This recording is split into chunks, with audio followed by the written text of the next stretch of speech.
and you wanted to find a common topic between you and the Malay community. And maybe Sila is one of them. Wrong. Podcast ini dibawakan khas kepada anda oleh KHALIFA Realtors. Biasanya banyak masalah akan timbul dalam proses penjualan atau membeli rumah di Singapura. Masalah HFE, loan, grant, cash ataupun faraid. Senang cakap, masalah-masalah ini memang tak akan habis. Ya, memang ada beribu ejen hartanah di Singapura. Tetapi kenapa KHALIFA Realtors? Kerana dorang berpengalaman lebih dari 20 tahun. Dorang sangat profesional. Dorang akan membimbing anda dalam penjualan dan pembelian rumah anda seperti seorang Khalifah. Dorang juga akan jaga hati klien dorang walaupun ada klien yang sangat leceh. Dan yang paling penting, dorang selalu angkat Top Agent Award setiap tahun. Dah tak perlu fikir-fikir lagi nak pakai ejen yang mana. Hubungi KHALIFA Realtors di talian 8892-5882. Ikuti socials kami di Facebook, Instagram dan TikTok @KHALIFA Realtors. KHALIFA Realtors, kita kasih settle.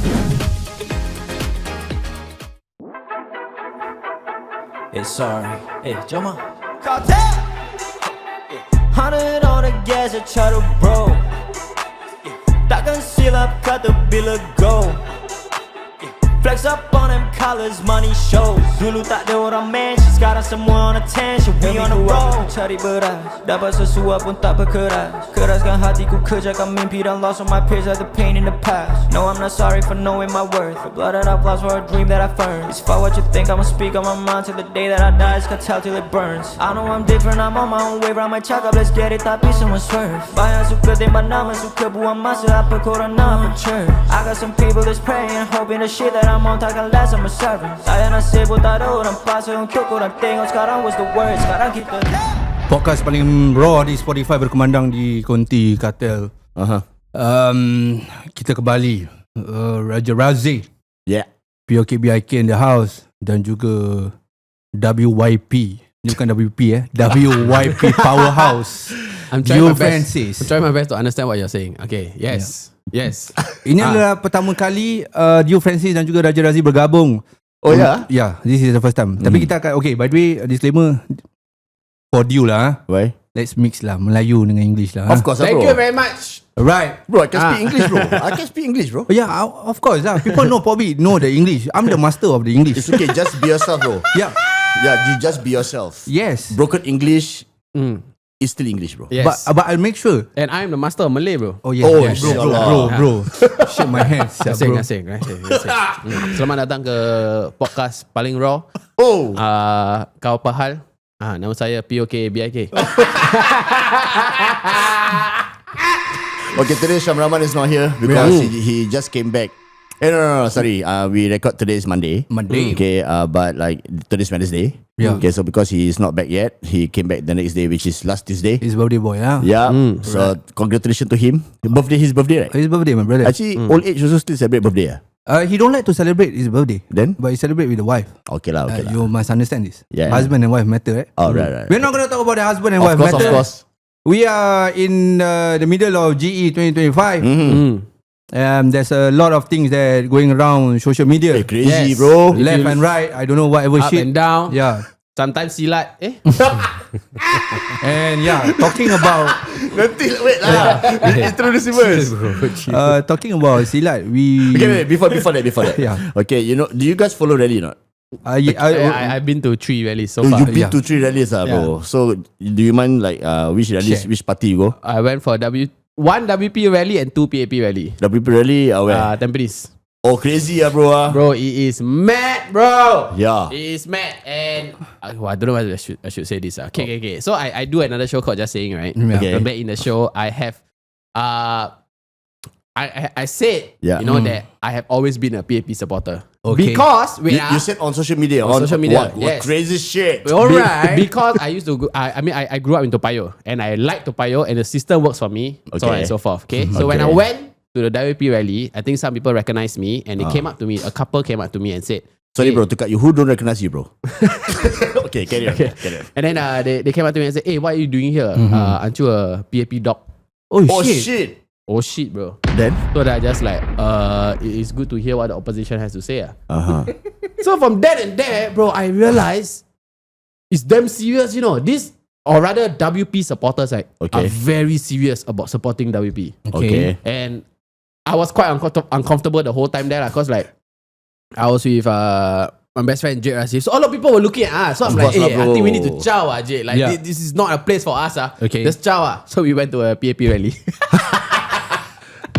To just check it out lah. I see. So okay, how was the experience, bro? Hey, okay. Here's what I think about rallies, right? And we haven't introed him, but you can just correct me if I'm wrong, right? Okay.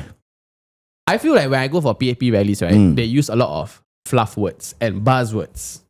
Okay, and this might work or might not work depending on who is listening to them, right? So I feel like the intelligent people will appreciate buzzwords and fluff words. Okay. But the less privileged will appreciate if you speak to them in their language. And I'm not saying that English is not good or whatever, right? If you speak to them as a friend, I think it will work better. And because I went to the rally, and when I see how WP wrote their speeches, right, bro? They're really like talking to a friend.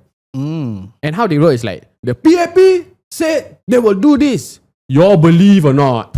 Everybody was like, no! And I'm like, that is quite masterful. That is quite masterful, because I feel like as a citizen, you'll be like, okay, now we are one lah. Can relate lah, bro. Yeah, can relate. Same Instead language of like, okay, you are a minister doesn't mean you're an elite. Right. You know, we are one, you are serving us. Yeah. Yeah.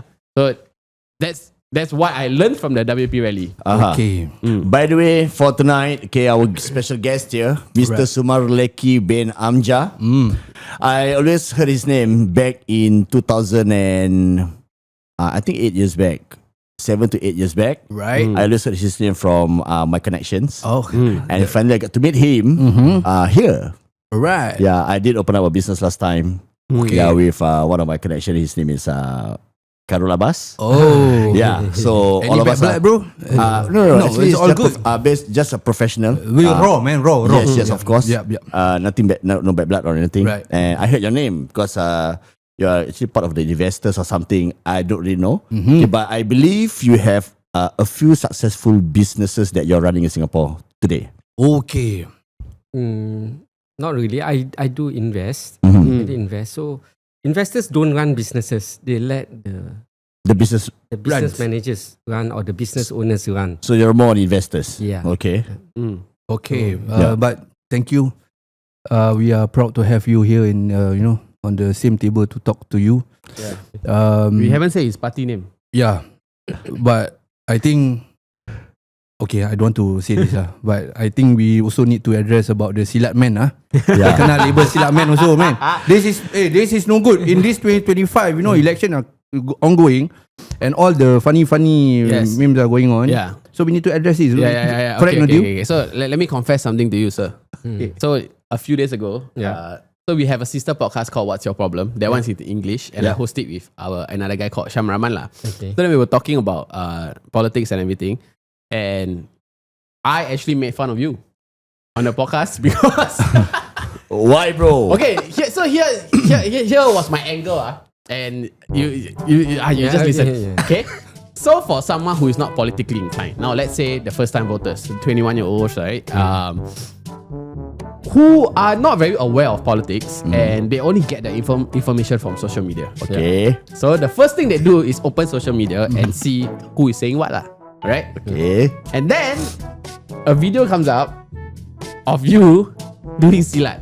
Right? And when the first thing I saw, I'm like, how do I vote for you? And okay, listen But I understand where you were coming from, right? Because where was he coming from? Okay, I am assuming, but you Okay. can correct me if I'm wrong. Okay. I'm assuming that you wanted to relate to these people and to the Malay community, and you wanted to find a common topic between you and the Malay community, and maybe Sila is one of them. Wrong. Okay. Can I explain? Please do. So what happened is that later I'll share my credentials so that Yes. the framing is correct, right? Because we also haven't even tell you which party you come from. So what happened is that ST Digital, I think it's the digital side, did a short video on me. 2 videos actually. Right.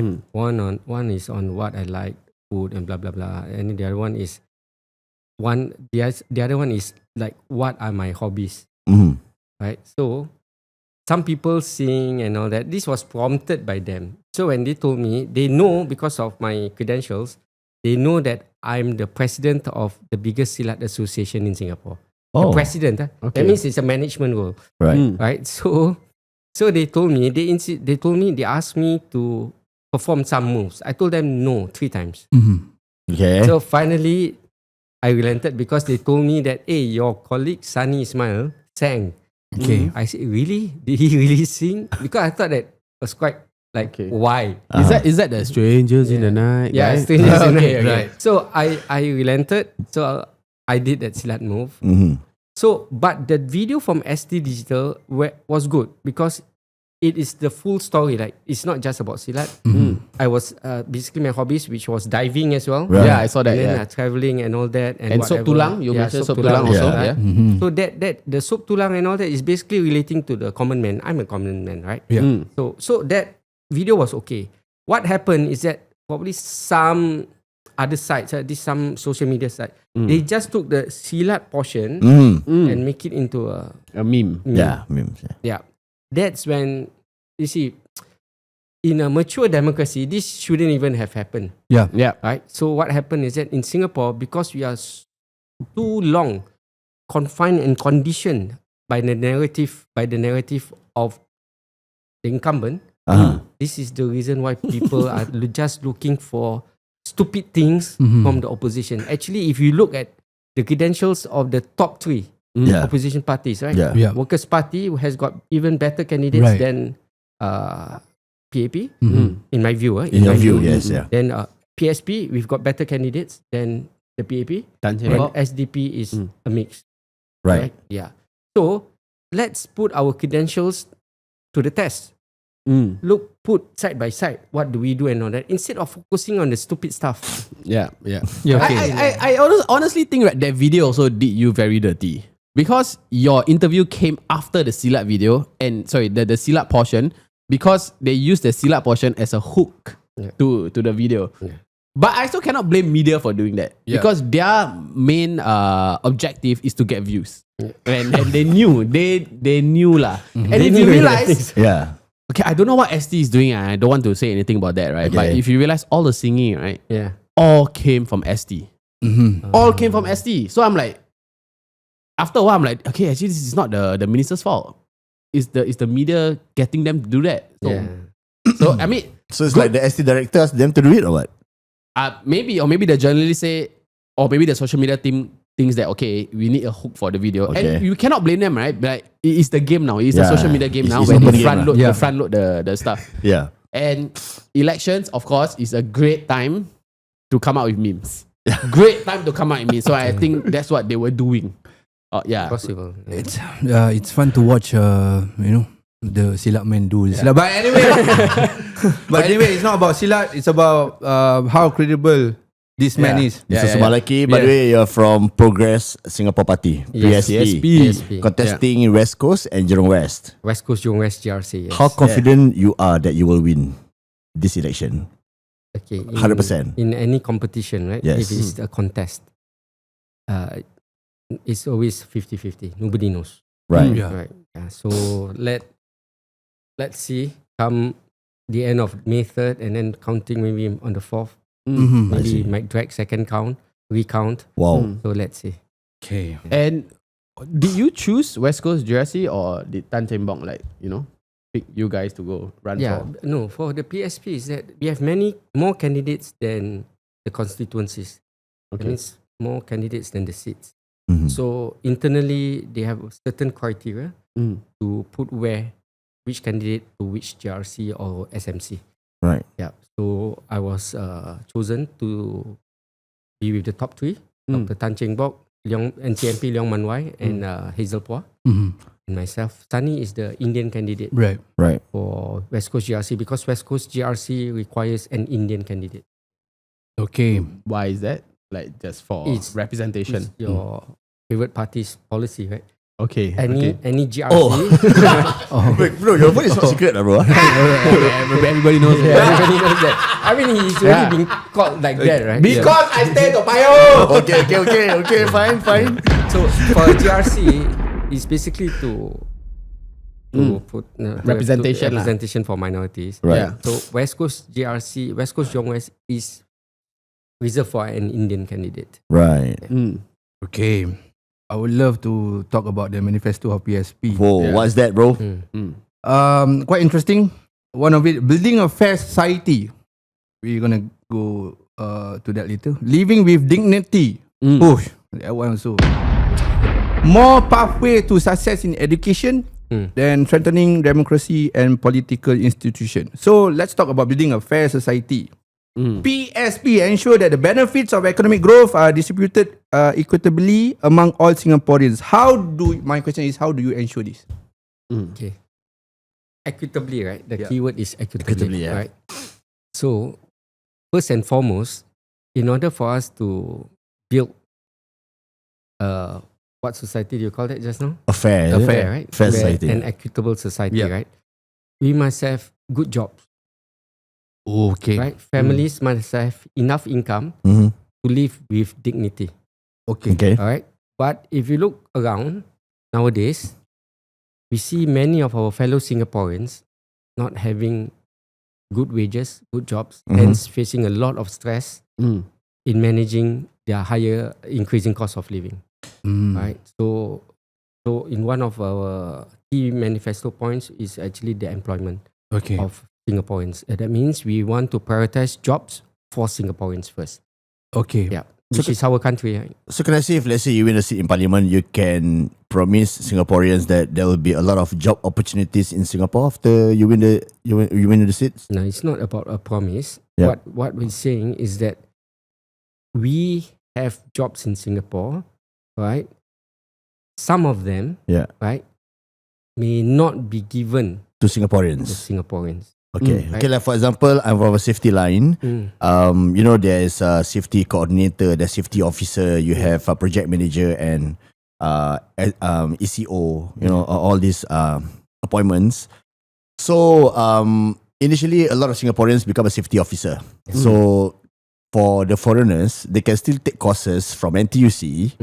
Okay, and they can also take the same course, safety officer course. So it's like we Singaporeans are competing with the foreigners, which initially the market for a safety officer, the income is like around 5 to 6K per month. Right. But when foreigners manage to become a safety officer, from 6K it becomes like 3.5 to 4K. Yeah. Because we as Singaporeans cannot compete with them. They can overtime every day, but we can't because we have family at home. Yeah, so I don't know. I just feel that for these special appointments like safety officer or project manager should not be given to the foreigners, to me. But that is only construction line. Yeah. Okay. So it's given a good example. Yeah. Right? Which we know. Right? I see. Yeah. But the cost, sometimes we have to look at the cost factor also to the company, right? It's not, if you hire a foreigner, it's not just the cost of the salary. There are also other costs, right? Your levy. Yeah. So to the company, it may not be really that cheap. Okay. Regardless. Okay. Regardless. If let's say they are really cheaper, right? If let's say, assuming, what is the consequence, social consequence of this policy? Bringing in foreigners without any safety measures or guidelines. That's why in our policy, one of it is to increase, this we're talking about EP, Yeah. increase EP qualifying salary to $10,000. EP is the highest level, right? Yeah. Right? Right now, if you look at it, it's 5,600. 5,600 is an ordinary wage in Singapore. If you look at the median income and all that. So why are we setting EP at 5,600? I guess the differentiating factor between a Singaporean and a foreign worker is CPF, I feel. So if they hire foreign talent, yes, they have to pay the levy, but in the long run, if let's say I hire a Singaporean, I have to pay 17% with 23 or 20%, right? As an employer. Yeah. 17.5. 17. That of course will be more expensive. And I feel like that's why they are hiring more foreign talents inside. Sorry, to argue your point that how is it cheaper? I feel like the differentiating point is actually CPF. But and I get it though. Like, some Singaporeans are losing jobs to foreigners. But apart from foreigners being cheaper, right? What else do you think is the main cause of Singaporeans losing to foreigners? Of course, at the end of the day, we are expensive only because it's expensive to live in Singapore. And one of it is actually the cost to live, the cost of living. Cost of living, okay. If we had not increased that GST from 7 to 9, would Singaporeans really need that kind of salaries? No, we have a minimum threshold to live a decent life. Right? So who's creating the problem? And then now, you're adding on more problem when Singaporeans lose jobs. It doesn't make sense. Right. Yeah. So who's creating the problem? Maybe I want to ask you a question. I think our minister. If you've heard my first rally, right? Yeah. We go back to the most basic, right? We talk about cost of living. One of the reasons why food prices are expensive is because property prices are expensive. If you buy a property, then it's expensive. Do you need to rent it high? You need to rent it high. Yeah. If you are a stall owner, you rent high. Do you need to sell your food high? Yes. You need of to course, sell your food high. Yeah. Right? So at the end of the day, who's at the tail end of this value chain? It's the consumers. That's why we have to pay our food high. Okay. Right? Just food, yeah? Yeah. So we have healthcare, we have housing, we have food, we have transportation, everything. Some of that, granted, are faced by the same, are faced similarly by the foreigners, but not housing, right? Not school fees. Okay. Utilities to depends, because if they rent, their utilities won't be like same, ours. same like us. Yeah. No, they rent their utilities. They may rent a room. Yeah. We have a whole house. Our cost is different. Right. Right. So there's a plethora of issues, right, that contribute to this high cost.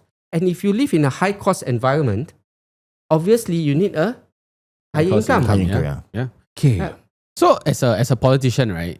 Do you think is like I feel like because there's the lower income, the middle income, and the higher income, right? So as a politician, do you think, or how do you see it? Do you guys serve more for the lowest income or the middle class? Okay. Firstly, I'm not a politician, right? Yeah. I'm just a candidate coming from the people. Okay. I've lived life as ordinary as you can get. Right? Wow, that's a heavy statement, man. Yeah, of course. Of right? course, You're a very humble Mr. Sumarleki. Yeah, No, very humble. no, really, because this is you are what you are. Okay. No pretenses, right? Right. I don't say, in the young day I chase chicken and all that. No bullshit. I don't do that.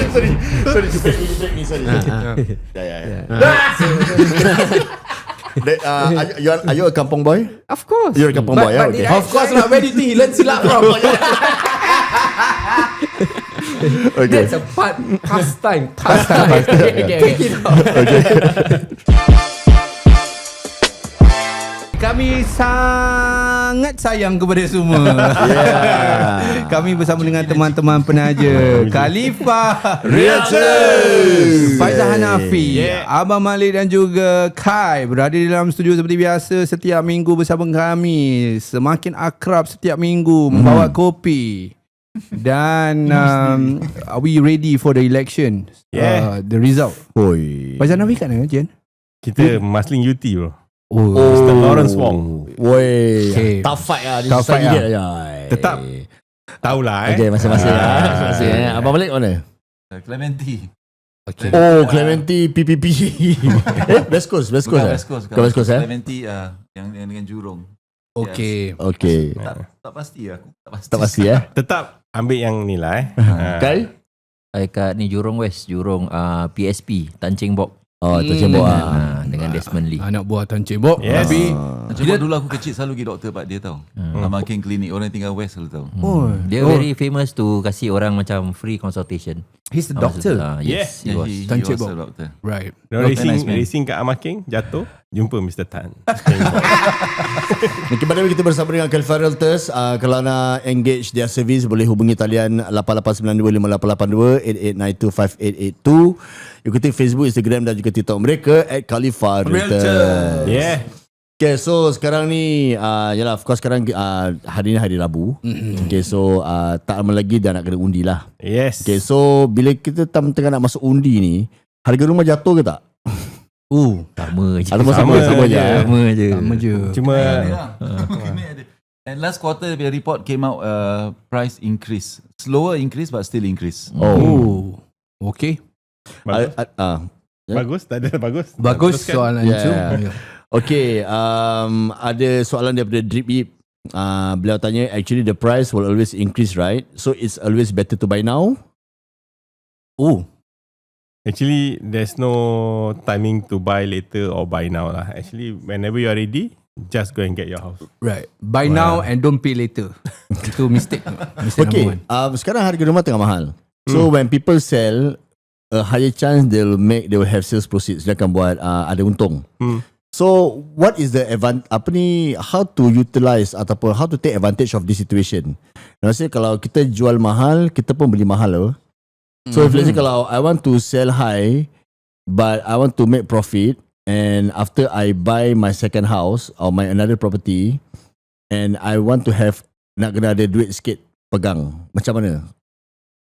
Duit sikit pegang. Nak kena That means you must have some money. Macam contoh saya jual 5 bilik dan saya beli 3 bilik dekat Tampines pun mahal-mahal apa? Jual mahal beli mahal kan.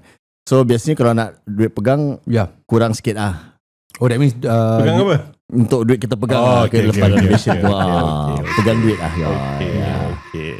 Memang sekarang harga rumah semua record high. Every week also kita remind people the same thing. So kalau dia makin tinggi, your cash proceed makin banyak lah kan, obviously, because makin banyak cash proceed. In our lifetime, berapa banyak kali kita pegang 300,000 selepuk macam tu. So not many not many have the opportunity lah kan.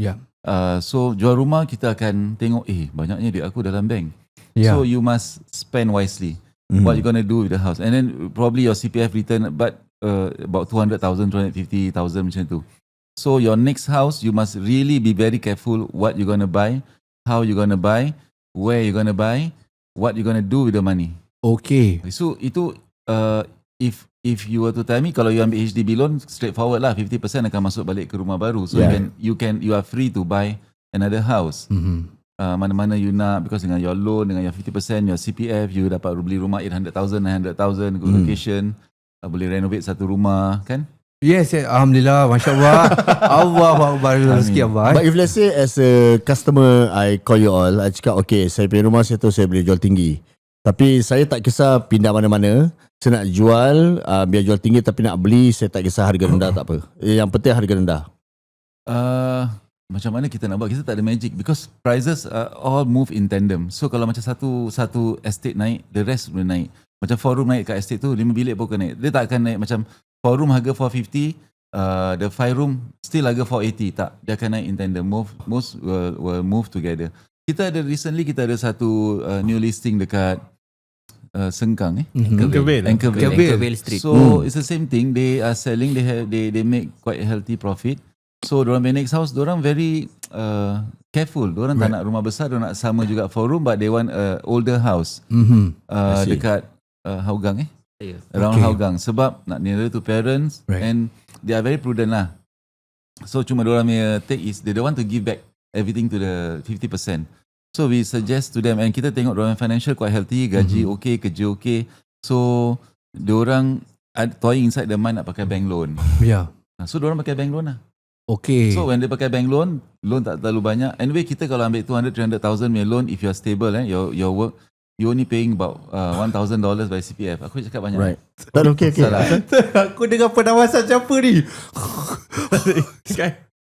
Kau relax lu. Kecil kau je. Aku dah lupa aku nak cakap. Tolong steam soul lah.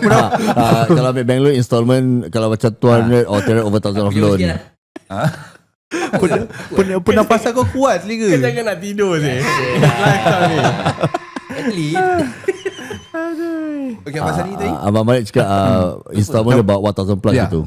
It's okay. 1,000 plus $1,000 installment is quite low lah right now. So and dorang will keep their cash proceed. They only need to pay 5% towards the house because that is the MOS punya requirement. So kalau assuming dorang punya cash proceed about 250,000, 5% of 600,000, maybe the next house dorang beli about 600,000. They have to pay about 30,000. So the remaining 180,000 tolak agency fee, tolak renovation, they still will 100 plus lah. about 100 plus inside the pocket. Yeah. Wow, amazing. So they know what they want. They really know what they want. They don't want too big because anak dia ada 2, satu lelaki atau perempuan, 4 bilik dah cukup juga. They just want bigger kitchen, rumah lama lah. So we propose to them, they buying the idea. So we are in the midst of proceeding with the selling and buying. Yep. So itu Rivervale Rivervale. Actually banyak lah. Last week kita dapat call. And then some of them kita tak pergi presentation because we can advise them via phone. Via phone. Okay. Kini daripada soalan daripada apa ni S1X Bling, dia cakap dia single and currently own a flexi condo. Dah berbual dah. Dah berbual Sekarang dia cakap right into MP, now is the best. MP dah pecah. Yeah, kita punya cabinet dah dibubarkan. Yeah. So you cannot right now. So nak kena tunggu they form a new cabinet. So for him, kirakan he should sell, pasal ini is for the benefit of the product talk untuk podcast. Tadi kan kau dah jawab dekat live kan? Yeah, correct. Tapi yang ni kita boleh record lagi ni. Sila lah. The question dia apa kan? Dia sibuk. Okay, single, I repeat the question again. Single and currently own a flexi condo, tapi now dah ada girlfriend, so nak BTO, boleh apply tak? Kena write in to HDB. Okay. Not MP, that is to HDB. Macam tadi I mention best is I mean to buy a 1-bedroom condo, to sell a 1-bedroom condo, you need a specific time because it will take longer time to sell a 1-bedroom condo sebab the pool of buyer lesser. To get the correct buyer lah. To find the correct buyer lesser. Kalau you beli 2-bedroom, 3-bedroom, maybe family can come and buy. Kalau you bought a 2-bedroom, probably you don't sell also because you can live in with your partner. Right. So now if 1-bedroom, kalau ada anak susah kan. Siapa Abang Malik? Info baru Abang Malik. Kan dekat sikit kan. So if you sell now, irregardless then you appeal at the same time concurrent, will be very good lah. Sebab once you sold, you know you can proceed buying kalau it got approved. Okay. Abang tanya lagi, ada macam is there any ways kalau lepas dispose property then shorten the waiting time? Tak ada lah. Tak ada cara lain Cuma kita boleh appeal lah, and then kita pernah buat appeal, some successful, some not. So depending on the officer, depending on the reason, kalau dia tengok ada urgency, ada a need to help, then they will help lah. Okay. Alright. Okay. Daripada I'm Nappy Boy, mungkin korang dah jawab. Okay. Only me working, wife not working, basic 3.5k. Kalau resale roughly berapa bilik boleh dapat? Ini kena nak kena terus terang lah. Kira the household income. Aku jawab lagi. Tadi tak rekod. Siapa suruh cakap? Household income cuma 3,500 je. Total household Tadi income. I mention dia punya EHG manis. EHD dia punya CPF 50,000, wife ada 16,000. So gaji 3,500. And then plus grant and apa yang saya can agak plus grant semua 180,000. So you have about 260, and then your loan based on this salary and your age, you probably get about 150 to 180,000. So you only can buy up to maybe top side about 380. So the only flat that you can get for resale, right, is the 2-room flat. Turun flat lah. With all the grants lah. So my advice, if they have a place to stay, if you all have a place to stay, buy a BTO. Then you can get a 3-room flat. Sales of balance flat. Or sale SBF, correct. Yep. Okay. That's a good one. Yeah. Dan kita akan kembali di TikTok. Jangan ke mana-mana. Ya. So jangan ke mana-mana. Lagi 24 jangan lupa. Okay. Sorry. So jangan lupa boleh hubungi talian 88925882 88925882. WhatsApp mereka 24 hours is okay. Tapi kalau korang WhatsApp pukul 2-3 pagi, KHALIFA mungkin akan jawab time waktu subuh atau lepas subuh lah. 24 hours. Tahajud lagi. Kalau tahajud akan jawab lah. Jadi ikuti Facebook, Instagram dan juga TikTok mereka @KHALIFA.